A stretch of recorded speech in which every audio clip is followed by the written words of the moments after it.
Auxílio emergencial, CPMF e propostas maduras. Primeiro, reforma tributária. Reforma tributária, não dá para alguém conceber uma reforma tributária na sua sala, sem nenhuma discussão setorial e regional, e pautar na Câmara. Por isso que não chegou a um acordo.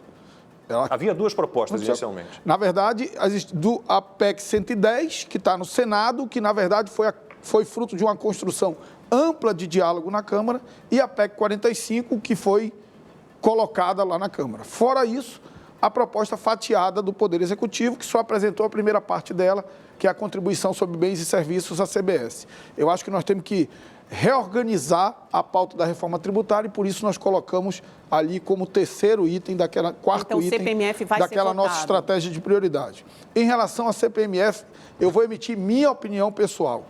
Eu não sou contra, na essência, disse hoje numa reunião com fundos de investimento aqui em São Paulo. Eu não sou contra, na essência, a ideia de um imposto sobre movimentações financeiras.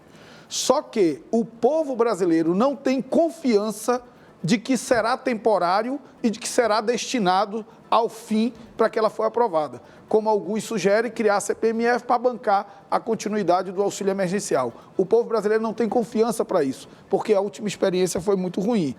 Eu defendo a ideia de uma tributação sobre movimentação financeira, desde que ela seja neutra com uma redução da tributação sobre o consumo.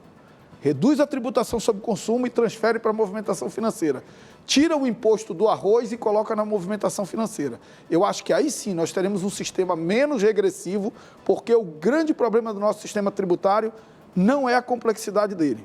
O grande problema do nosso sistema tributário é a regressividade dele.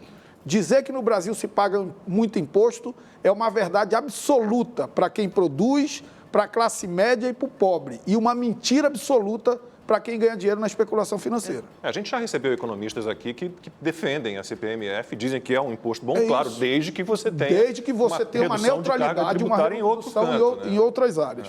Então, eu acho que CPMF ainda não tem maturidade para um debate. Vamos ver qual é a proposta do governo. O governo até agora não apresentou uma proposta organizada. Na verdade, me parece assim que solta para ver qual é a reação. O presidente Bolsonaro reage sempre contra. Então, isso também cria alguma dificuldade ali para o ministro Paulo Guedes. Auxílio emergencial. Primeiro compromisso, nós não vamos romper o teto de gastos. A nobreza do gasto público, ela não pode justificar você executar um gasto que o país não pode pagar. Isso parece ótimo no momento e gera uma conta enorme no futuro pago pelas pessoas mais pobres. E eu gosto de citar o exemplo da decisão da ex-presidente Dilma em relação à energia elétrica. Era nobre baixar o preço da energia elétrica, não era? Nobrilíssimo. As pessoas estavam em dificuldade, ela baixou o preço. Quebrou as empresas de energia elétrica e a conta veio muito maior depois para quem? Para os mais pobres pagarem. Porque a inflação explodiu. Então, nós precisamos ter responsabilidade com o teto de gastos. Essa interferência do Estado na economia. Exatamente. O que eu defendo em relação a auxílio emergencial? Eu acho que, primeiro, nós erramos na calibragem do auxílio emergencial.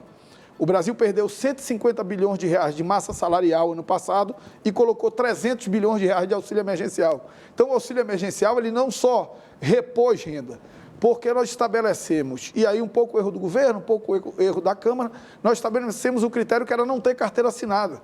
Num país com milhares de trabalhadores na informalidade, você teve muita gente que manteve a sua renda e ainda recebeu o auxílio emergencial. Mas isso deu um respiro para o país pelo consumo nesse período muito grave da pandemia.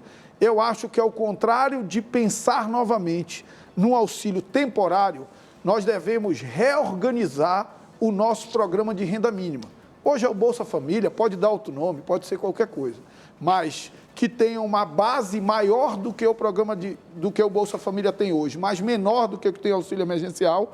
Bolsa Família atinge mais ou menos 15, 20 milhões de pessoas e o auxílio emergencial atinge 50, 60. Então, tem uma base aí no meio termo, num valor que não dá para ser o valor do auxílio emergencial, né? Mas que o Brasil sustente e utilizando os gatilhos para transferir despesas obrigatórias não executadas para financiar o programa de renda mínima. Então, eu prefiro discutir um novo programa de renda mínima ou uma reestruturação do Bolsa Família do que criar uma solução provisória através de um novo auxílio emergencial.